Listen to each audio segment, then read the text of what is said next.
Hey guys, Paolo SynthMania. Sorry for not making too many videos lately, and for the past few days I've had a back cold and I'm just trying to get it out of my system, so I feel better today and I figure I'll post a video today. Cakewalk. As I'm sure many of you have heard already, about a month ago, Cakewalk has announced season operations. After 30 years that we're in business since 1987. It's a bummer, sure. Personally, I've used Cakewalk products, which was 12-tone systems when I first knew them. I bought Cakewalk Pro Audio 6.0, I believe in 1996 or 1997. And I've had many upgrades to that software. I bought several new versions, not every year, but every once in a while. And unfortunately, I kind of lost all the copies that I used to have of the original Cakewalk and that I had. But now I only have this Sonar 8 producer and the manual. This is the only physical copy that I have in my studio that I can still find. And inside, you had the Sonar installation, the Dimension Pro installation, and Beatscape installation, and additional content. So this is how it would come back. A few years ago, I bought this in June of 2009,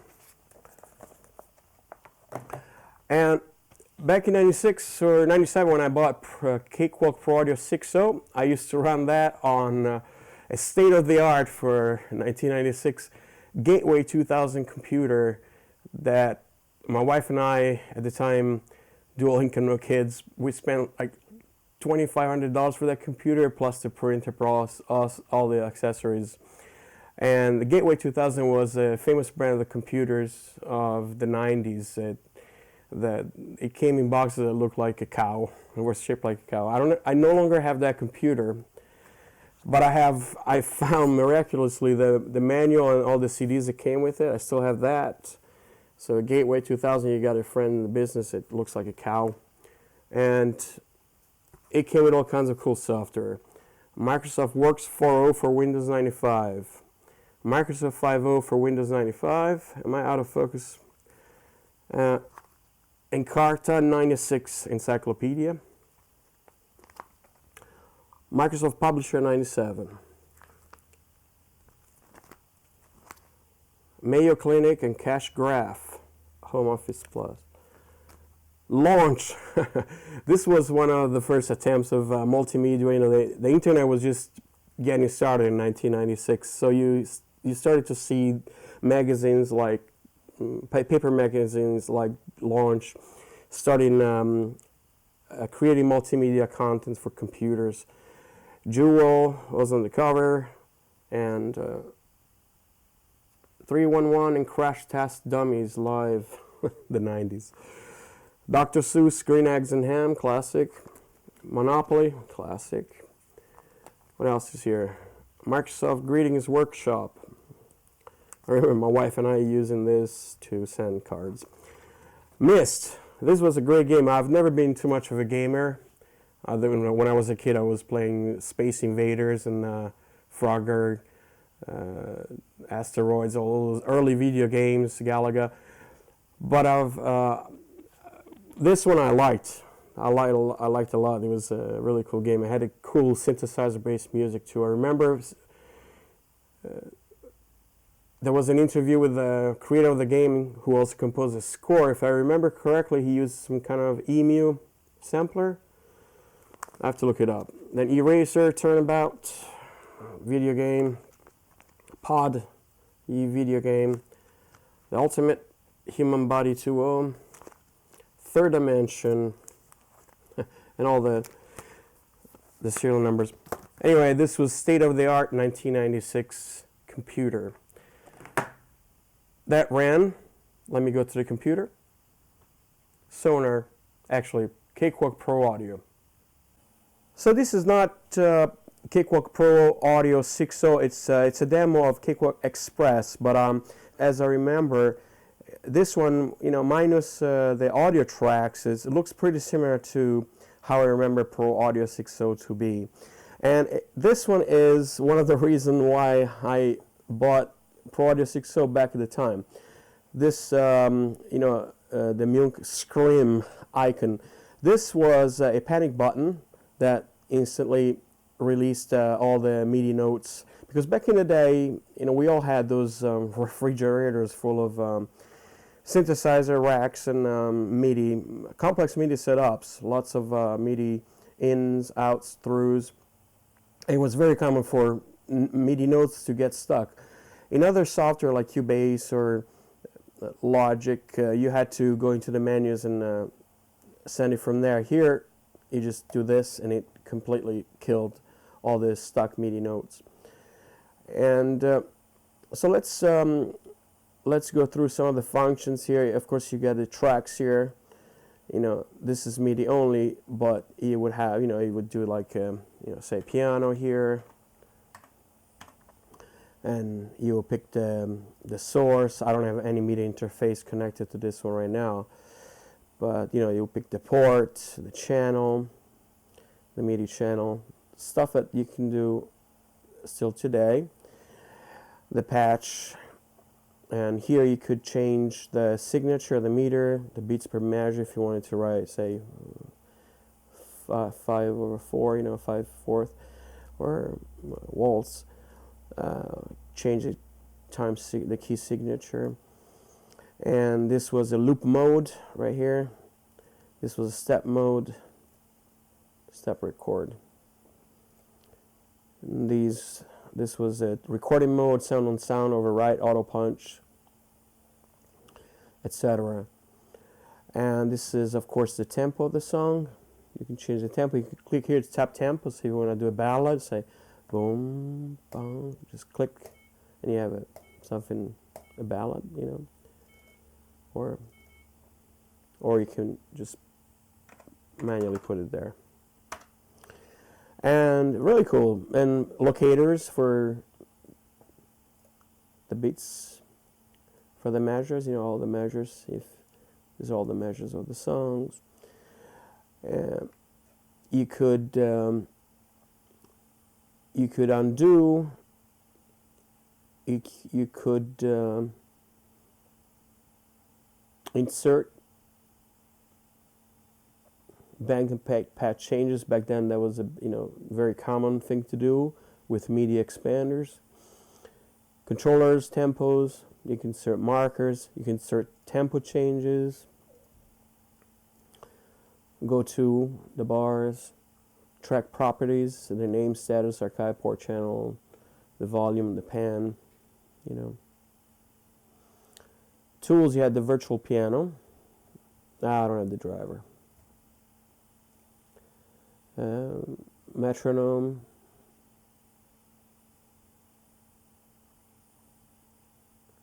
You could use the PC speaker, I remember that, or use the MIDI note. I typically use the MIDI note. And, and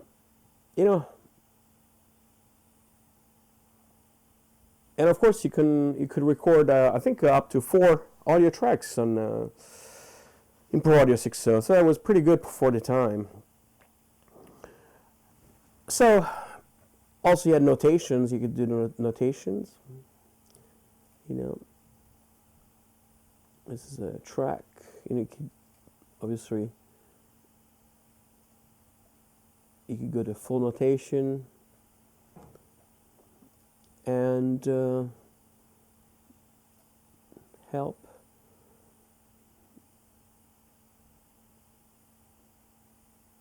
See MIDI devices. Yeah, here he would have the MIDI devices, and it was all printer-based LPT MIDI interfaces back then. You could sort, filter the events by MIDI. That's why Cakewalk was good for us keyboard player, because it offered a lot in terms of MIDI. And now this one doesn't have the mixer though. Pro Audio was a lot more expensive than this and had other additional features that this Express version doesn't have. Anyway, this will give you an idea of what state-of-the-art DAW would look like in 1996 or so.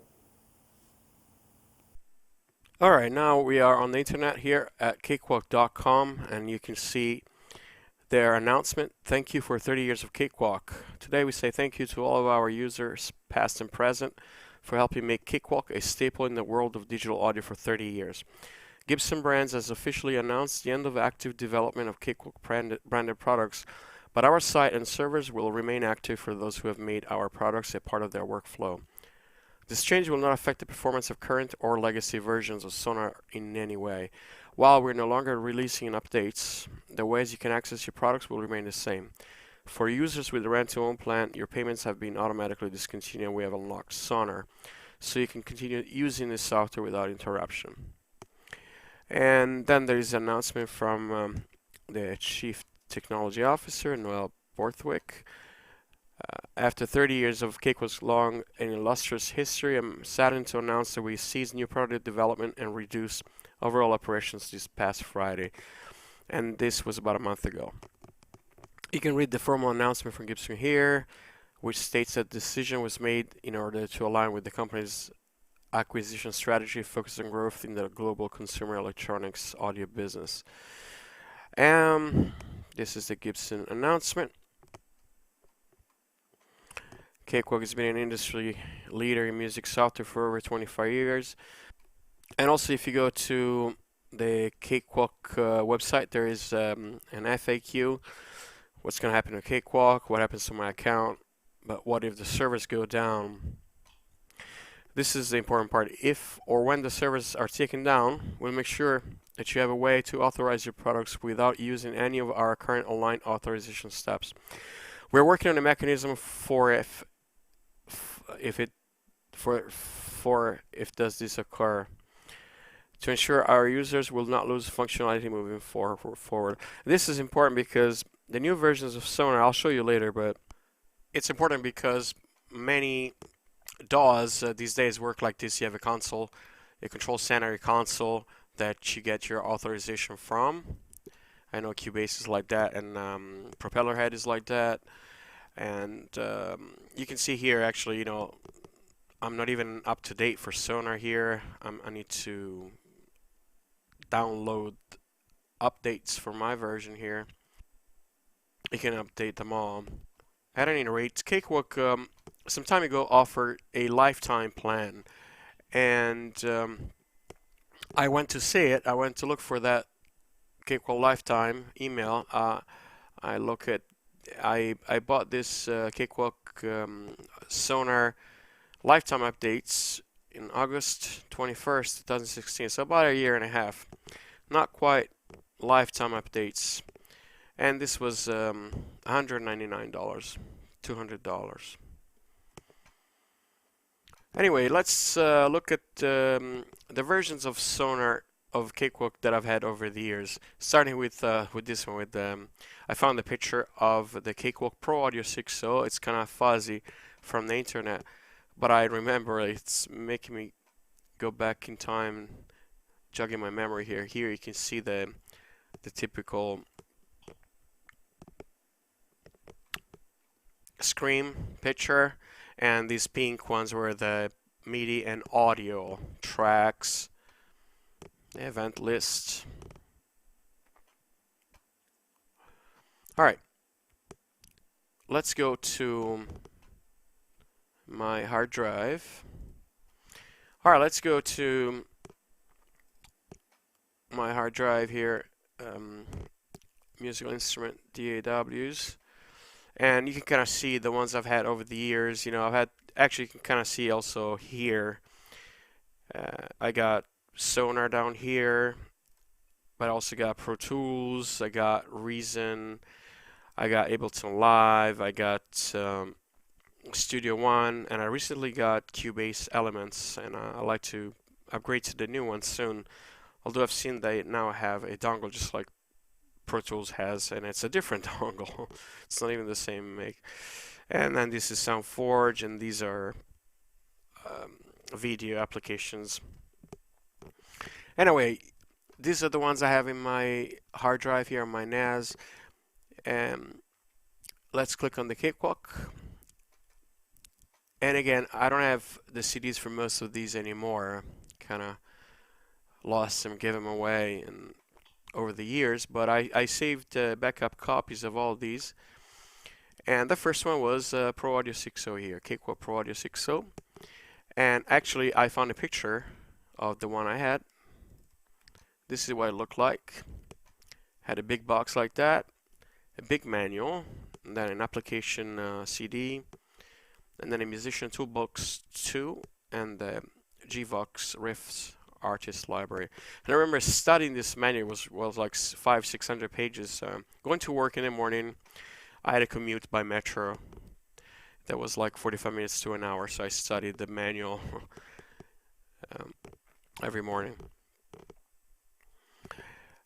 The interface that I was using, Cakewalk Pro Audio 6.0 back in 96, 97, I first started with the Sound Blaster card that everybody was using at that time. But then soon after I upgraded to a MIDI man, now called M Audio, but back then it was MIDI man, D-Man 2044. This is what it looked like. I don't have it anymore either. And it was a PCI card and had a breakout cable with 4 inputs and 4 outputs. Later I got a breakout box for it, which is made it a little bit sturdier to use. You don't have cables dangling down from your computer. And this was a standard like prosumer setup for recorders in 1996 or 97, and Pro Tools was very expensive, and there was Vision, there was a bunch of other software. Was cool. Logic. Anyway, so Cakewalk Pro Audio, you can see, yeah, 1997 here, somewhere in 1996 I was looking at. This is 1995. So between 95 and 96, 97, I bought this. And also it comes with really cool musician toolbox. This one had George Clinton.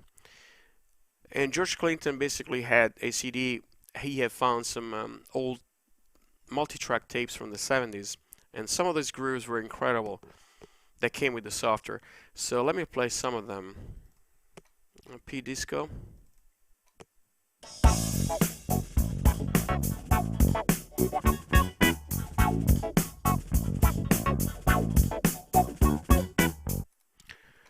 See, long grooves.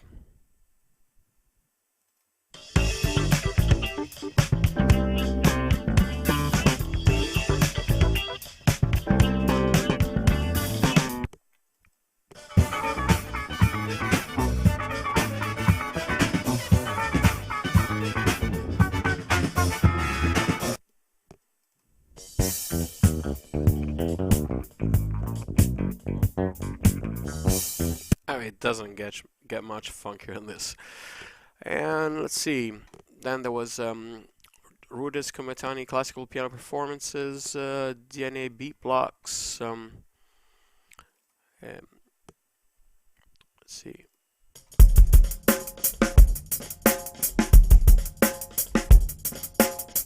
It's cool.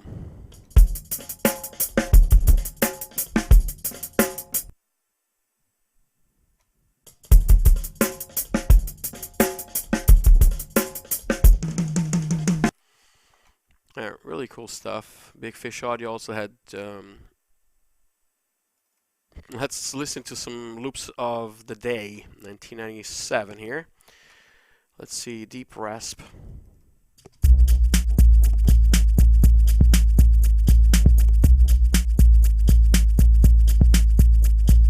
The claps.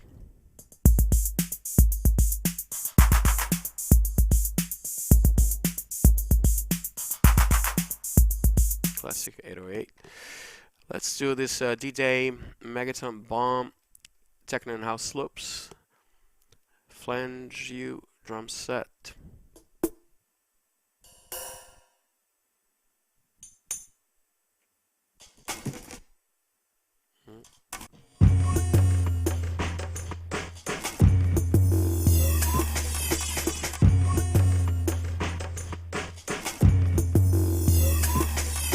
Yeah, these were the days of drum and bass, jungle drum and bass.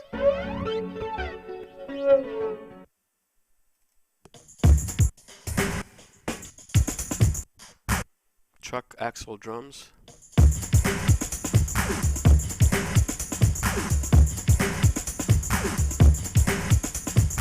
Well, you get the idea. These are very dated now, but back in the day, they were cool.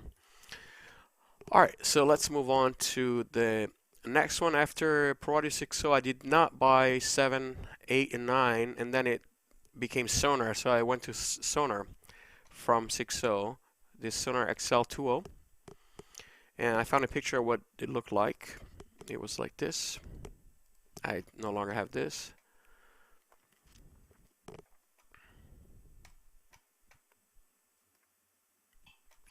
And again, it had a bunch of loops and freebies in it, smart loops, demo songs.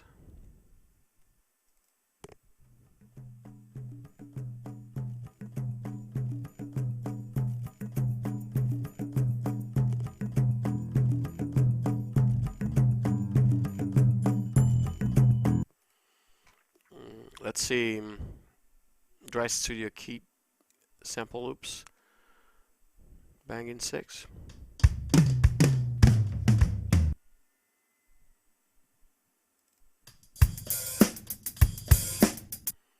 Jumping. You get the idea. And after that, I went to Sonar 3. Came in 3 CDs. And this is, I found a picture of what it looked like in my archives. I wish I kept all these CDs. Alright. And again, you know, I have free loops. Let's see what we have here. Old school funk drums. Cakewalk always gave a lot of loops, a lot of drums.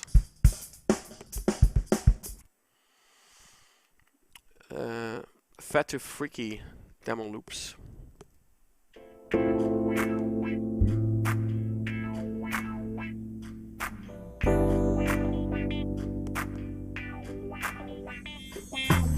This Sonar CD includes just a few of the hundreds of urban beats, breakdowns, and fills from Fat to Freaky. Alright, then after Sonar 3, I went to Sonar 4. And note the difference here. Before, Sonar was provided on CDs, CD-ROMs, and now, and that was when? That was around 2003. And then Sonar 4, the DVD started to come out 2004, 2005. So again, yeah, the same, more of the same. Let's see if I, yeah. This is the picture of it. Sonar 4.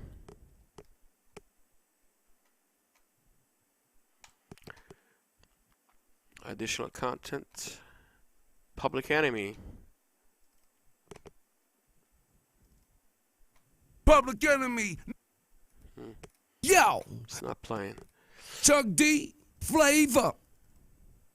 Yo, let me tell you something. Yeah, I remember these. Charlie.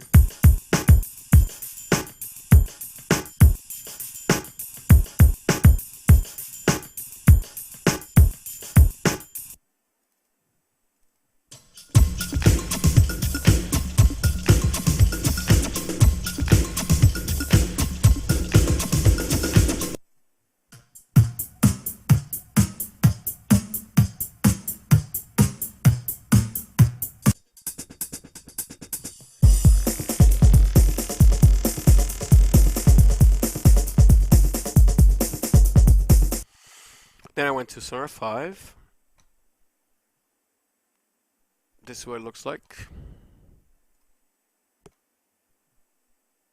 And audio loops. D&B producer.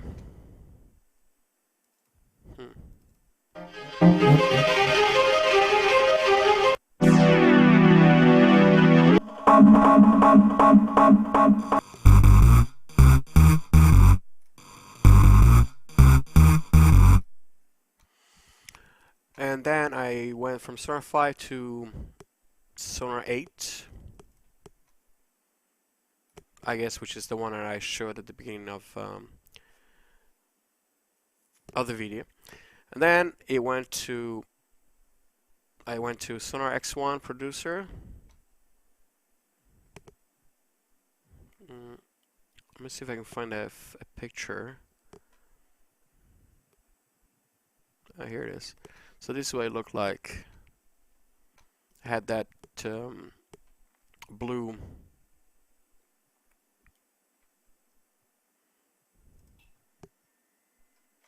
all right, and then Sonar X2.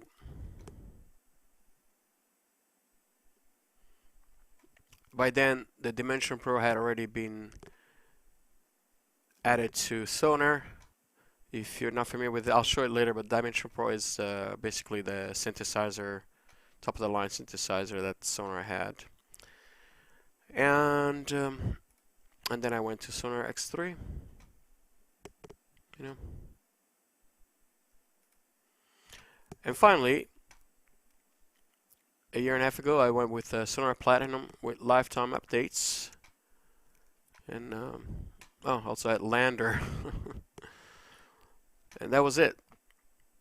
Alright, now a couple more things that I wanted to mention I forgot. The first one, if you go to the community forum of Cakewalk Sonar, there's a huge thread with the announcement of Cakewalk being stopped, and you can see 46 pages of posts, and each page has how many posts? 30 posts. So you have like more than 1,200 posts of people who are bummed out about this, including me. And but you know, life goes on. You know, software and DAWs is just, they're just tools. It's just the music that you make is what matters. And the other thing I wanted to show is the store. I'm gonna keep it like it's got my serial numbers here. I don't want to show them, but these are the products that I downloaded over the years. And I guess the first one that they caught was this one here in 2002. It's not the first one, but I guess they started to collect my data. And I have a bunch of, you know, so this is what people are kind of worried about, that these are not going to work anymore. These servers are not going to work anymore. So hopefully they will find a way to grant total access for all these things that we all purchased over the years, so we can keep them alive. We can keep using them. If not, you know, we can still use the loops and the software as is, I guess. Anyway, now let's open Sonar itself. Let's open Sonar, and I wanted to show Sonar if you are not familiar with it, because especially in the last few years, Sonar had become a really, really, really powerful D.A.W. and also had tools that not many other D.A.Ws had. So let me open Sonar, and we're gonna pull a few projects. Let's close this and let's open a file. Let's go.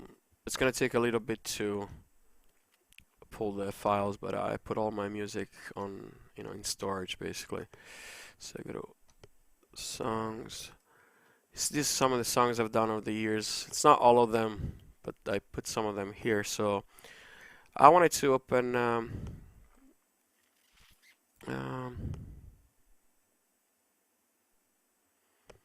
yeah, Charlie.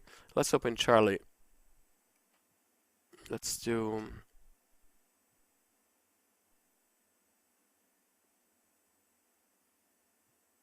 Night of the Hunter. Alright, let's open the Sonar project for Night of the Hunter. It's gonna take a couple seconds because it's pulling from the NAS.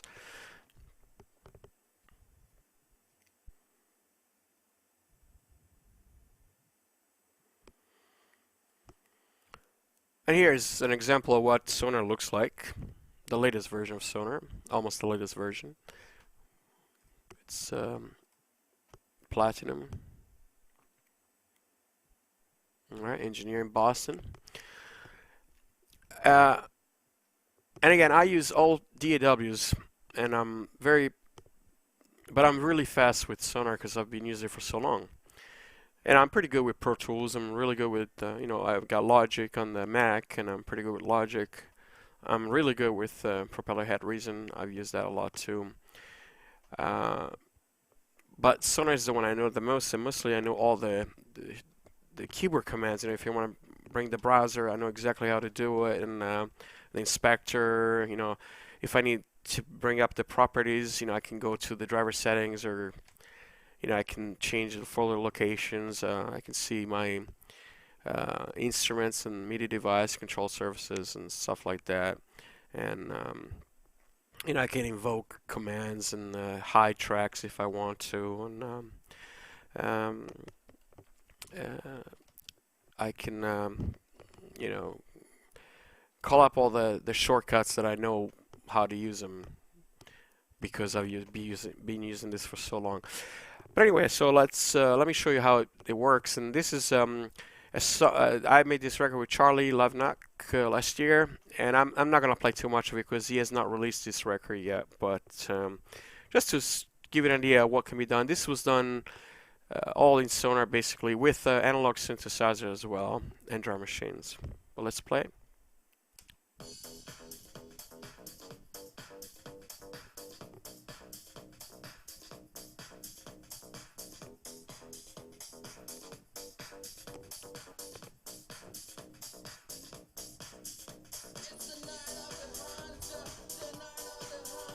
Let's go to the chorus here.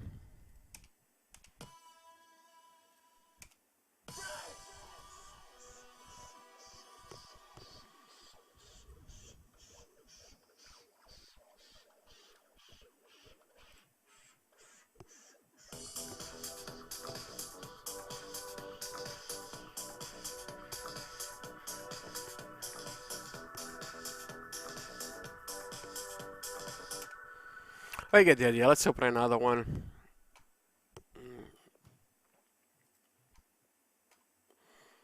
Let's open. I have a few that I was playing with before. Let's do the Deep House. This is just a simple song that I did for SynthMania video.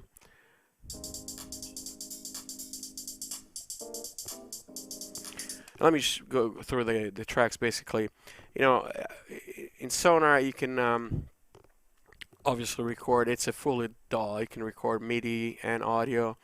So for this one here, it's a real Rhodes. It's a Fender Rhodes.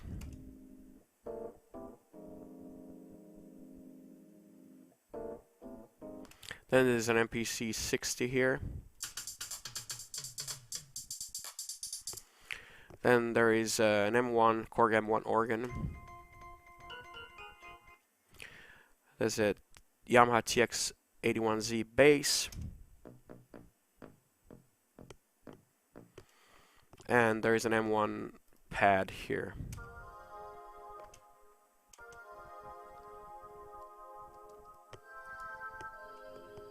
When you put it all together, you have the song.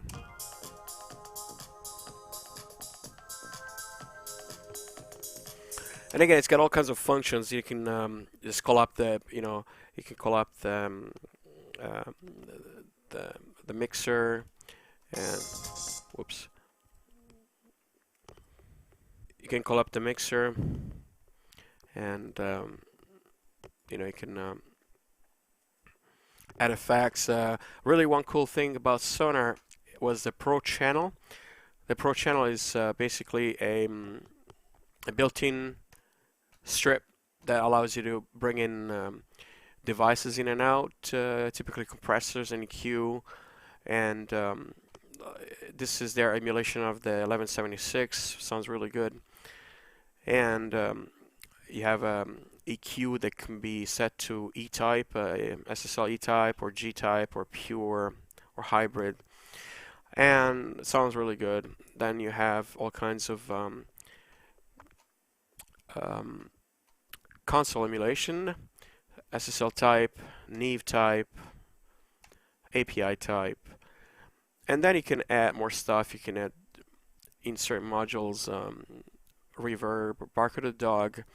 This is their emulation of the LA2A, sounds really good too. And manipulator, the soft tube saturation knob, it's really good too.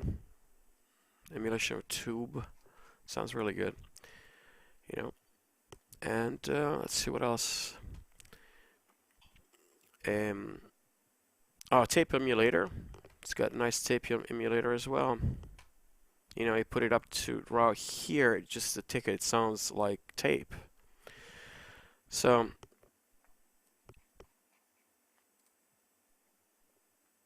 and then you can do the FX chain. So you get it. This is a powerful function that Cakewalk has. It's called the Pro channel. And then, of course, you can add all kinds of effects. You can have, you know, buses, sends, returns effects, and it's got a lot of effects, MIDI plugins, you know, arpeggiators, chord analyzer, echo delay, quantizer, or you can insert real plugin, soft synths. You can insert you know, choruses, delay, synths, filters, guitar effects, reverb. This reverb too is really good. The Melodyne, you know, if you have a singer, and adjust the pitch, surround, and these are all other plugins that I have in there. You get the idea. It's a very complete DAW, very mature. And also you can you know, select your own track views. You can customize it and set it up the way you want. And you know, of course, it's got the same from version 6.0 and probably before. You know, you can loop it, you can do sections, and all right. Let's open another song. Let's do. Okay, so this is an old song that I recorded in the 90s from, and it still works. It's a CWB. It's an older format, but it should work. So this is a band called Dionysus Project that I was producing in the mid 90s, 96, 97, 98. And they were great. Of course, by producing, I say I had a basement studio, and they came to my studio, and I recorded them. But the singer had a fantastic voice. I wish I could remember her name right now. She was such a nice person. I remember Nikolai. He was singer and the guitarist also, and then they had an electronic drummer. Really interesting, dark goth band. I was very much into goth. So let's give it a couple of seconds. It's pulling from the NAS. So it doesn't have the reverb because, yeah, because this is a much newer version. But other than that, it should work. You know, and all right, let's see what it sounds like. This is Across the Shores, and this was my mix. They had a different mix, but I put some other stuff in there.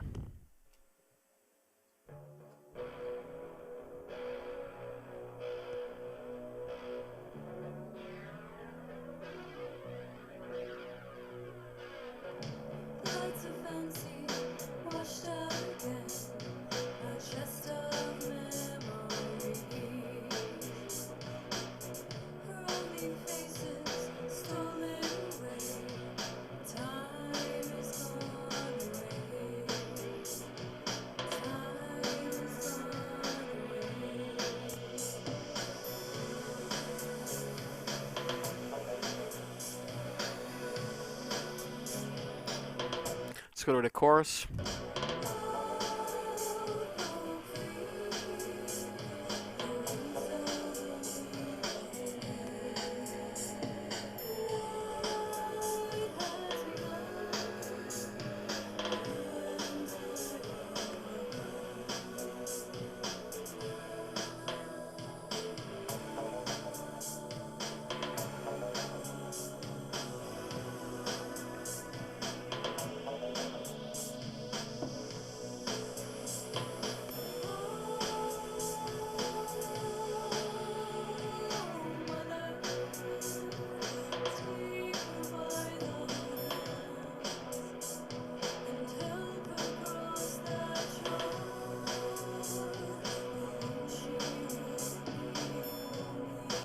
Yeah, I love this band. Let's and of course I recorded this on Cakewalk Pro Audio 6.0, which so I guess I had more than 4 audio tracks. This is 1, 2, 3, 4, 5, 6, 8. So maybe I had 8. So let's and also back in the day, I had found the magic of ADT, automatic double tracking. I don't know if I did it here, but I had double tracked the vocals. So you see, let's solo the vocals here. Of memories, her only faces. And then this one here. So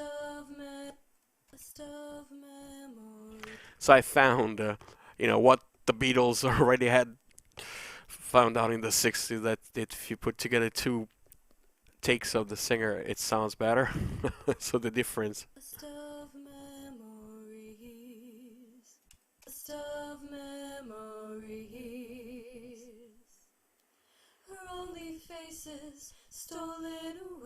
But you know, these are tips that you learn by yourself. You know, this was 1996. This was 20 years ago that I learned this trick just by playing around.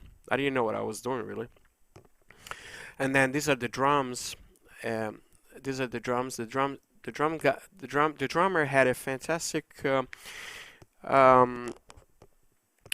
He used to be a real drummer with acoustic drums. Then he switched to a completely electronic setup, which back in the 90s wasn't that common. That guy was really interesting. And he had an EMU sampler. I think he had an Emax. So he triggered EMU samples from his drums. And this is what it sounded like.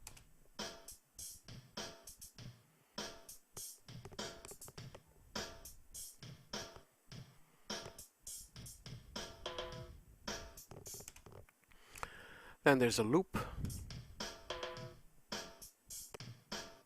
Not sure what it is. Probably more of the same. Then the guitar, Nikolai's.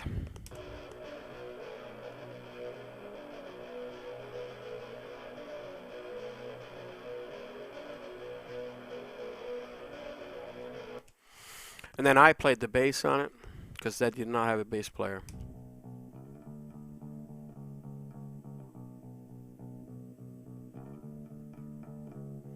This was a PVT40, fantastic bass, which I still regret selling. I need to get another one. This was a Novation K station. Somehow I recorded it in mono for some reason. It was stereo. It was a stereo keyboard.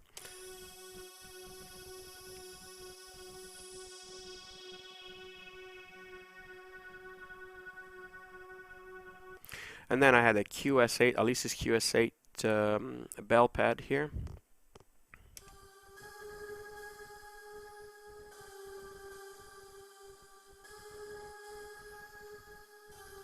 I'm not sure what happened to the arpeggio for the K station here, but when you put all the tracks together,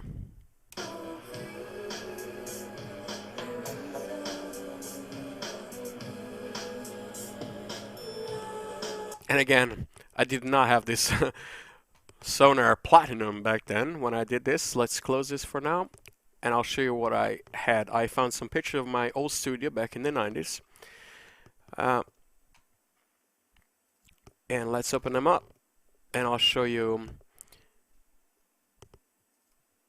So This is me in about 1996. Check out the hair with my fateful Roland W30 always present there. I don't quite recognize these machines here. I know this is, let me make it bigger. I know this blue thing here is the MediaVerb 2. This one might be the Proteus. This one I don't know, and this one I'm not sure. And then I had a lot of speakers because I also played out. And I had the Alesis Monitor ones here. Very, very popular speakers of the day. And I still have these studio gadgets. I still have this Mickey Mouse coaster set, and I still have these little camels. They're my mascots, studio mascots. Also, I have a cat, studio cat. I mean, not a real cat. It's a toy. And this is right here the Gateway 2000 computer that I was using back in '96. Let's open another picture. This is more of the same, just different angle. There's a Beck's beer there, huh? And you know, see my keyboards here on the. That's a Juno. Yeah, let's see what else here. And I was a messy guy. I apologize. And so let me see if I can recognize some of this stuff. Yeah, these are. I had these pedals from Dan Electra, and I bought them again recently because I liked them a lot. And this rack here, I think this was a Roland M160 mixer. All this stuff, I don't remember what it was. These mixers here. I know this was Kurzweil K2000. Old stereo Onkyo here. And then this one here was, you know, the Gateway 2000 computer. And another take of the same setup.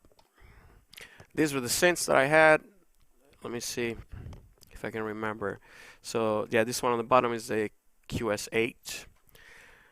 From the top, I believe this was, and it looks like an Insonic USQ1. And this one definitely Roland Juno 60, trust. And this side, the Juno 106. This, maybe the JX, this was a controller for the MKS70 maybe, the PG800. And this one was my W30, and this one was a Roland D50, and this one was the Kurzweil K2000.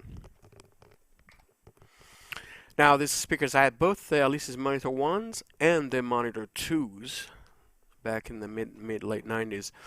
And I had this, I think it was a Phonics mixer, and it was a 24 channel, but I never liked it too much. The EQs were nice, but the preamps were not good, so I sold it and I got a Mackie, you know, standard 1642 or 1604.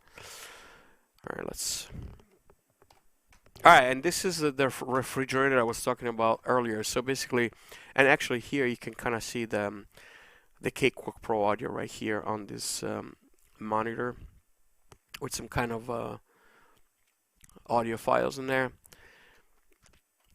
And yeah, so yeah, pressing that screen button on the monitor, on the computer, on the Cakewalk Pro Audio 6.0, it would stop all the MIDI messages, because a lot of time it would get stuck when you had all these MIDI devices connected. Trust me, it was not pretty. It's much easier today with a laptop and Ableton Live. That's all you need. So let me see if I can recognize all the devices from the top. So from the top, these two on the top are power supplies basically, and these two gray things were Behringer compressors or enhancers. I don't remember exactly the models. This one here was my bus compressor, was my stereo DBS compressor, and this one here was my bus EQ. It was a 355, I think it was Art stereo EQ, and this one was a EMU Proteus 1. This one was a really cool Zoom 1204 multi-effects. I liked the box a lot, and also had the Zoom 1201. Also very cool, had a nice vocoder. I played a lot of techno and house during those days, so I like to have a lot of effects and different sounds. Down here, you know, I'm Italian, so I gotta have the Italian keyboard, and bought in Italy. I think I bought this in Rome. This was the General Music S2R, which was the rec version of the S2, which was an amazing keyboard synthesizer when it came out in the 90s. This one was a Alesis Quadraverb, and this was a Roland Sound Canvas, and this was my main reverb here. This Sony HRMP5. I love that box. It was my best reverb. This one was the Roland MKS 70 Super JX Classic, and then these two were the bread and butter of my productions in the 90s. I made a lot of songs with them. They are the Roland JV 2080 and the Yamaha EX5R. So yeah, I think this photo is from 1998, because I remember I bought the EX5R in 1998 as soon as it came out. I rarely buy new stuff, but the EX5, I was very impressed by the machine and I bought it on the spot. I went to the store and bought it. And then here, these are patch bays, and then I had the Orbit, the EMU Orbit here, and then I think this one was the Yamaha TX81Z for basses, and this one was the first expander I ever bought. Was the Yamaha TG55. You know, I bought many of these in Italy, and I brought them over. You can kind of see the adapters here from the European plugs. On the bottom there was Alesis RA100 amplifier for the monitors. And this one here was the Alesis QS8 master keyboard and piano. Next, a little bit better picture of the setup. And on the top, of course, you cannot, you know, I have my trusty TR909, which I bought in Italy also. I also bought the TB303. The TR909 and TB303 I bought in Italy back in the day, in, I think, 94, because I was heavily into techno. I never bought the 808. I bought the 808 in America later on. This is a better shot of the refrigerator, I call it. And check out all these diskettes. You know, back then the only way to save samples on the samplers, W30 was my favorite was the W30. It was double side, double density diskettes. And I think here on these monitors I see the Harmony Central logo here. I used to be an administrator there, like a, what do you call it? Moderator at Harmony Central back in the 90s.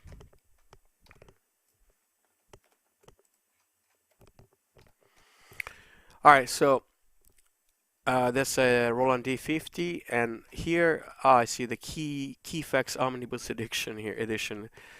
And here you see the D-Man, the 2044. That's a box of the sound card I was using back then.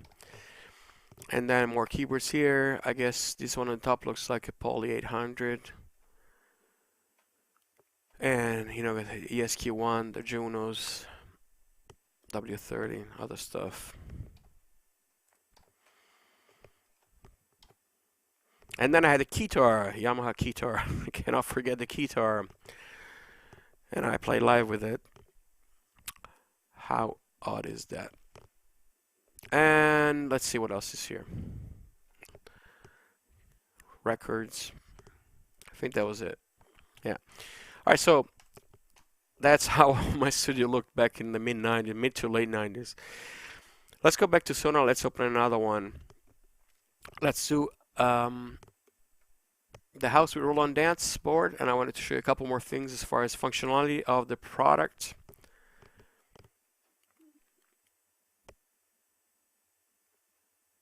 Yeah, so this is just a very basic song. Let's play it.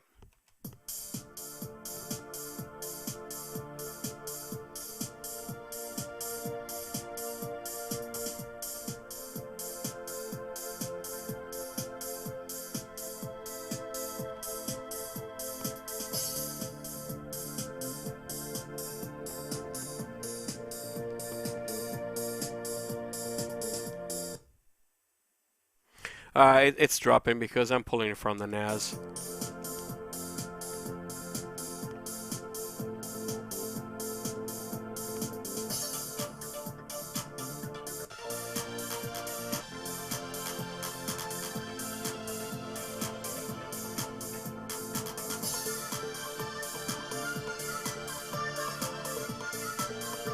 Basically, these are all MIDI. This is all done with the Roland dance board, which is SRJV86. So let's solo the instruments. This is the drums.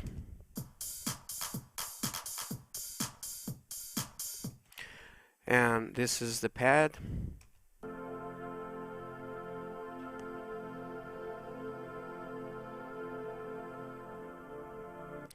This is SH101 bass.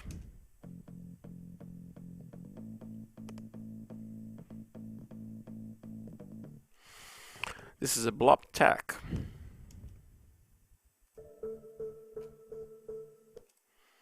Dance ARP.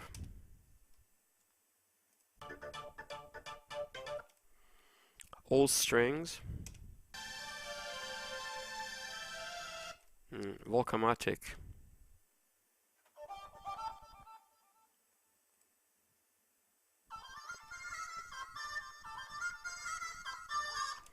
When you put it all together, you have the song.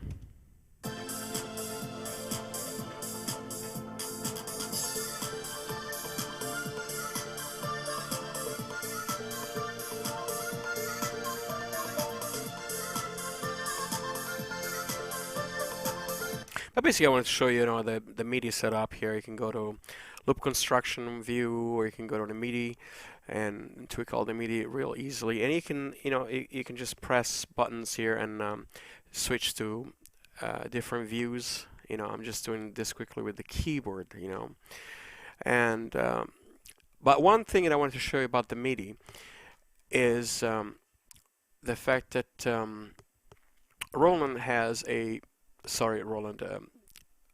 Cakewalk has this thing called the Smart tool. And usually in other pieces of software, you have to, switch from the select to the move to the edit to the draw, erase. This Smart tool was really cool that they developed in the last few years, because you can do a lot with it according to the position on the notes. You can move it, of course, or you can stretch it. But if you're here, if you press Control, you can do other things with it. And right click, you can delete it. And so you can do a lot with this tool only. And it's a very useful tool to edit MIDI notes. And also audio. You can edit audio as well. If you can call up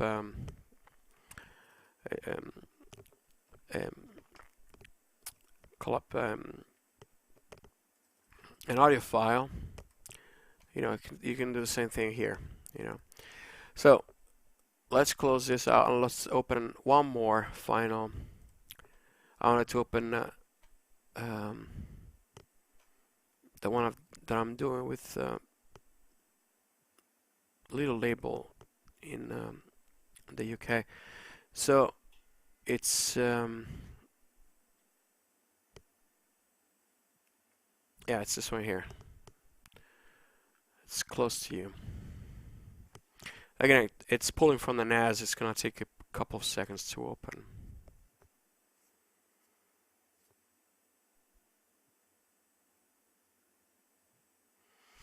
Alright, this is a song of mine I like a lot. And this is a browser, by the way, for Sonar. You can preview loops here.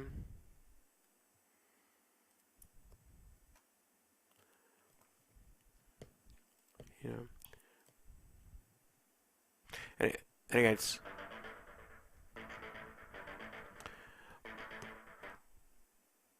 it's slow because it's pulling from the NAS. Anyway, you get the idea. All DAWs have this. Well, let's close the browser and let's close the mixer too. And let's look at this song. This is a song I like a lot. A lot of people like it. I put it on YouTube, and then I'm trying to finish this with the little label in the UK, and it's called Close to You, and it goes like this.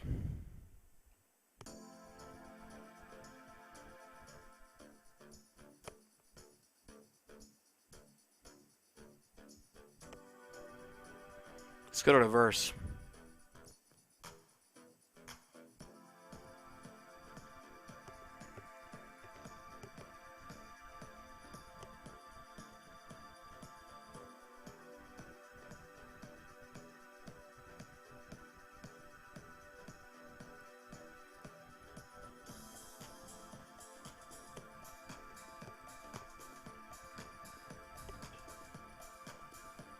Let's go to the chorus.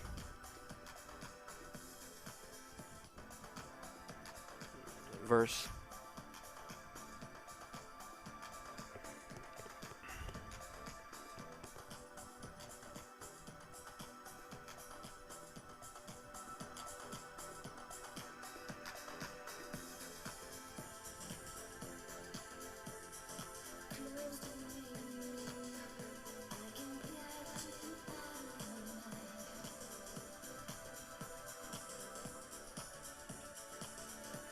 That's solo. The instruments. This is a kick.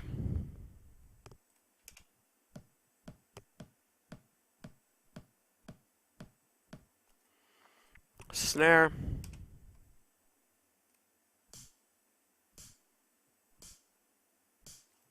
Tambourine.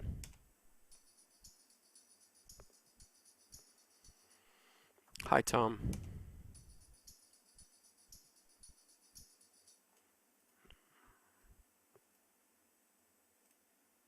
High tom, mid tom, and low tom.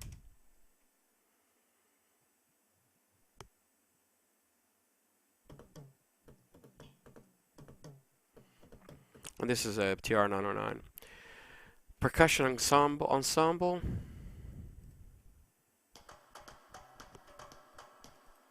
Congas.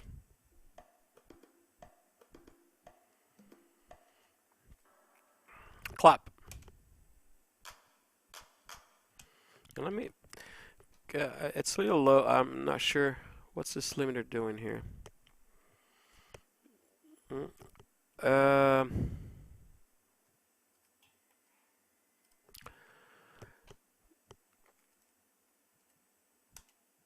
Hi-hat.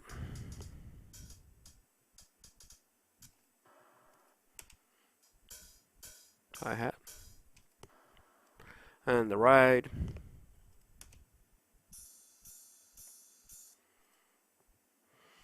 And this is the Juno 60.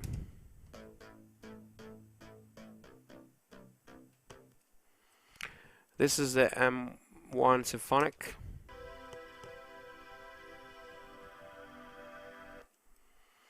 This is the Rhodes from the JD990.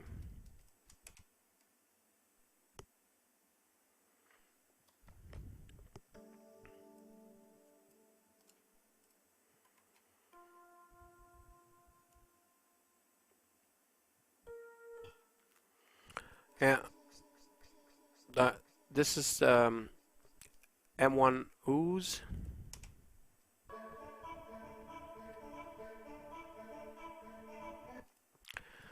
These are the JD990 strings.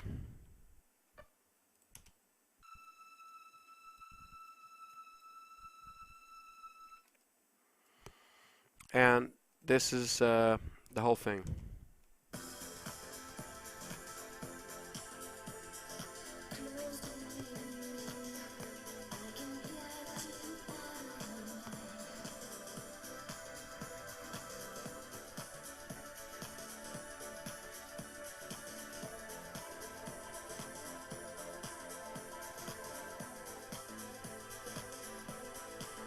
I also forgot there was an organ here, JD900 organ solo.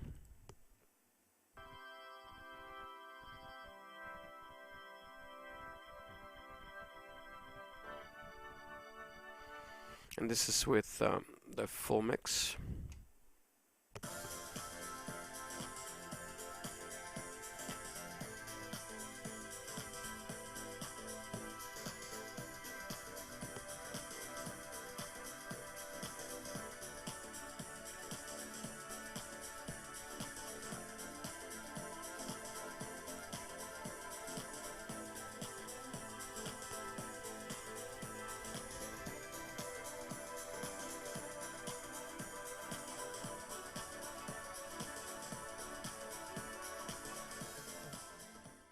Alright guys, I hope I haven't bored you to death with this really long video, but it's something that I wanted to put out.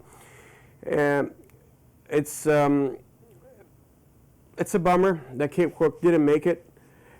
For some reason, I don't know why, but it never had that allure that a lot of the more mainstream DAWs like Pro Tools and Cubase and Logic and Ableton Live and Reason, they all have. And it's a shame because the application had really grown a lot, especially in the few years, in my opinion, and it was really powerful, especially for keyboard players and MIDI manipulation and also audio. So hopefully someone will pick up Cakewalk's IP, intellectual property, and build a new company, because it would be a real shame to lose 30 years of incredible knowledge and engineering that went into this software. This wraps it up. I hope you enjoy this quick trip to memory lane from 20 years ago to today for the versions of Cakewalk that I bought over the years. So I guess I'll start using it less and less, unfortunately, and you know, it's not a huge deal for me. Maybe I have 30 to 40% of songs that I have created. 30 to 40% of my songs are on Cakewalk, and the rest is you know, mix of Pro Tools, Logic, Propellerhead, Reason, and I'll make sure to save all my songs that I did in Cakewalk in OMF format or WAV, and I'll make sure that I can reopen those songs even if the servers go down. Anyway, thanks so much for watching. If you have made it to the end of this really long video, I really appreciate it, and I hope it was useful to you. Thank you for watching. I'll see you the next time.